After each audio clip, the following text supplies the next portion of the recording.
আউল আউল হচ্ছে সেই নিয়ম যেটা আল্লাহর গাণিতিক ভুলকে সংশোধন করেছিল হযরত আলী। খটকা লাগে না ভাই?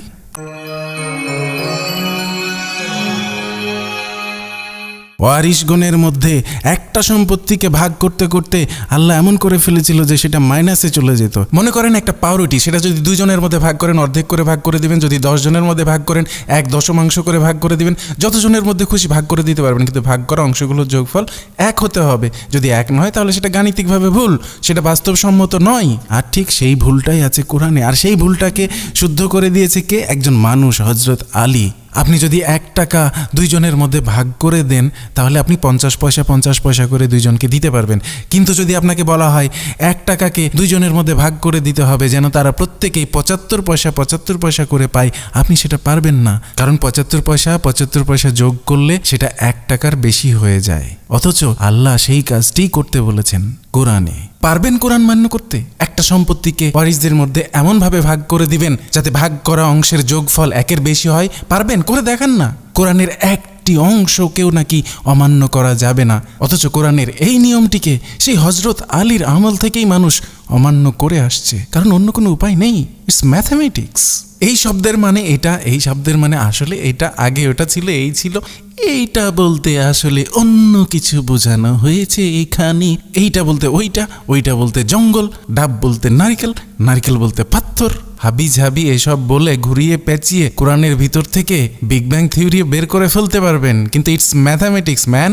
এটা গলার জোরে পার পেয়ে যাবেন না। ম্যাথামেটিক্যাল ভুল অবশ্যই সংশোধন করতে হবে। আল্লাহর সেই ভুল, কোরআনের সেই ভুল ঠিক করেছেন হযরত আলী নিজে। সেটির নাম দিয়েছেন আউল। কোরআনের আইন নয়, সেই আউল এখন পর্যন্ত পৃথিবীতে বলবৎ রয়েছে। কিভাবে একজন মানুষ পারে কোরআনের ভুল ঠিক করে দিতে? খটকা লাগে না ভাই? কোনো অপরাধী যদি অপরাধ করার পরে সমস্ত আলামত ধ্বংস করেও দেয়, তবুও ডিটেকটিভরা কিছু না কিছু পেয়ে যায়। খুব ছোটোখাটো ক্লু একটা না একটা থাকেই। পৃথিবীতে কোনো পারফেক্ট অপরাধীর জন্ম হয়নি।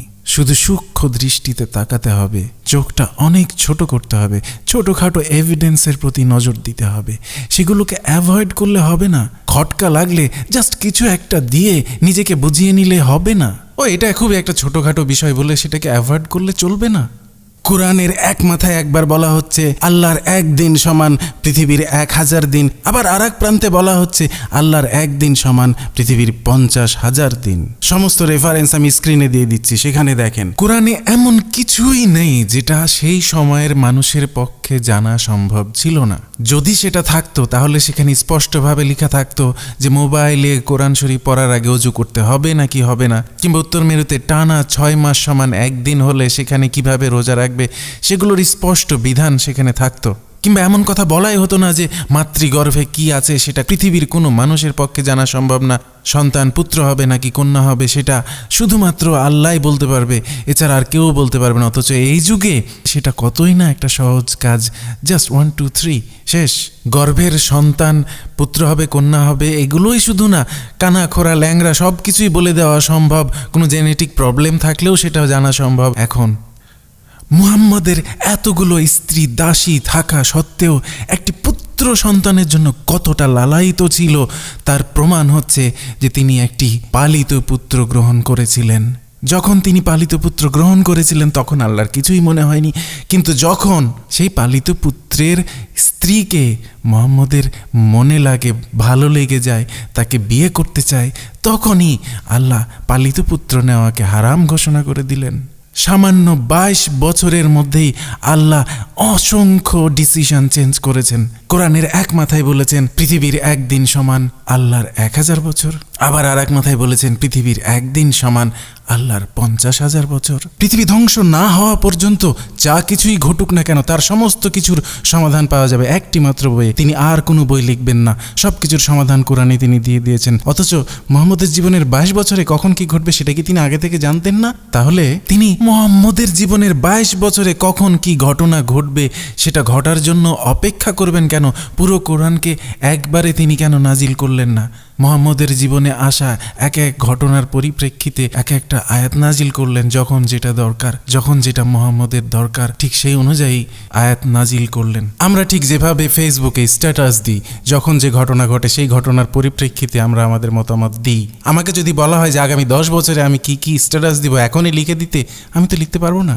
এই সামান্য 22 বছরে যে বইটি নাজিল হয়েছে সেখানে অসংখ্যবার আল্লাহ তার ডিসিশন চেঞ্জ করেছেন, অথচ আপনারা দাবি করবেন যে এই বইটি কিয়ামত পর্যন্ত বলবৎ থাকবে, তিনি আর কোনো বই লিখবেন না। মজার ব্যাপার হচ্ছে এই কিয়ামত বলাটা শুরু হয়েছে সেই 1400 বছর আগে থেকেই। নবী নিজেই অসংখ্যবার বলেছেন কিয়ামত আসন্ন, কিয়ামত আসন্ন।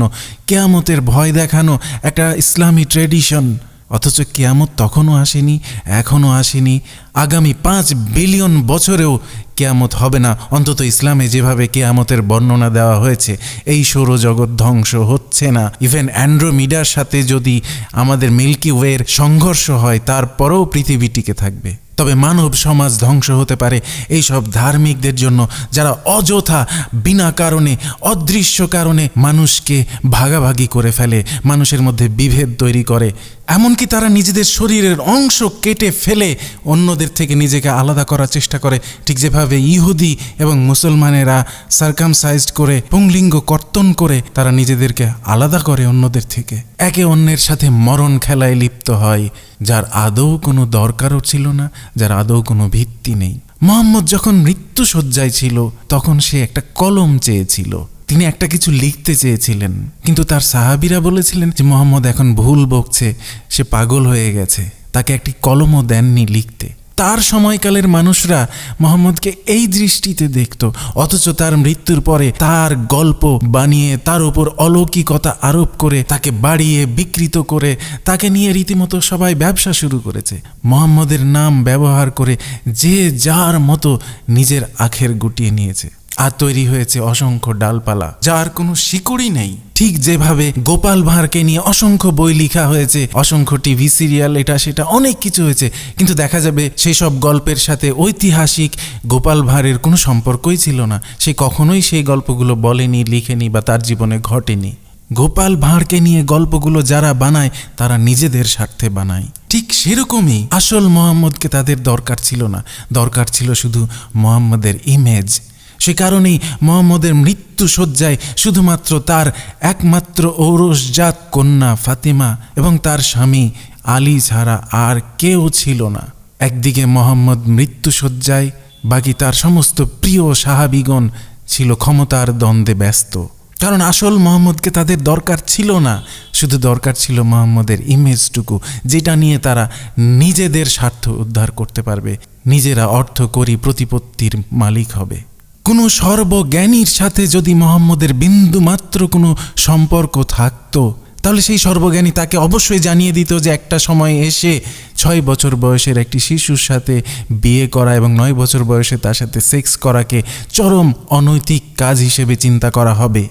কেউ তাকে সেটা জানিয়ে দেয়নি, অথচ আপনারা কথায় কথায় এক্সকিউজ দাঁড় করাবেন, এগুলো সেই সময়ের ছিল, এটা ওই সময় ছিল, এটা ওই সময়ের প্রচলিত ছিল, এটা ওই সময়ের জন্য উপযুক্ত ছিল, হ্যান ত্যান হাবি ঝাবি ড্যান আছেন আর ড্যাং ড্যাং।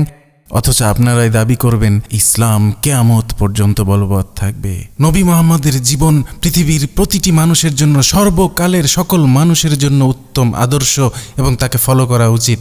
কখনোই স্বীকার করবেন না যে এই ধর্মটাই আসলে সেই সময়ের জন্য উপযুক্ত ছিল, সেই সময়ের মানুষের জন্য ছিল।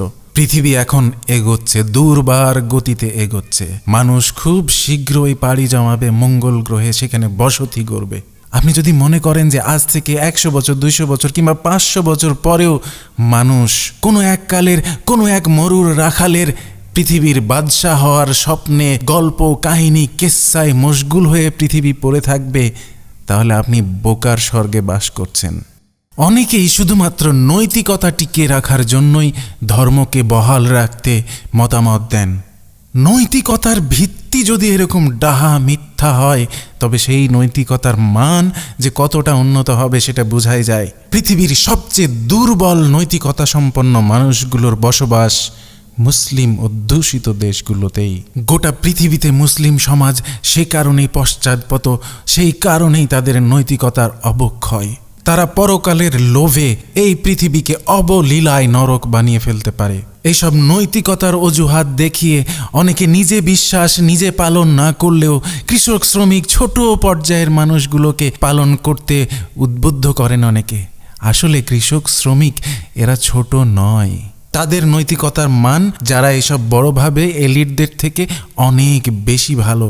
এদেশে নবান্ন হতো, এদেশে পূজা পার্বণ হতো, এদেশে মানুষ উৎসব করত, এদেশে মানুষ পয়লা বৈশাখ করত। নবান্ন, পিঠা, পায়েস, যাত্রা, পালা, পয়লা বৈশাখ, আলকাপের গান, এরকম লোকজ অসংখ্য সংস্কৃতি যেগুলো যে কোনো ধর্মীয় রিচুয়ালের থেকে অনেক বেশি নির্মল, সুন্দর, সাম্প্রদায়িকতা মুক্ত, নৈতিকতা বোধ সম্পন্ন।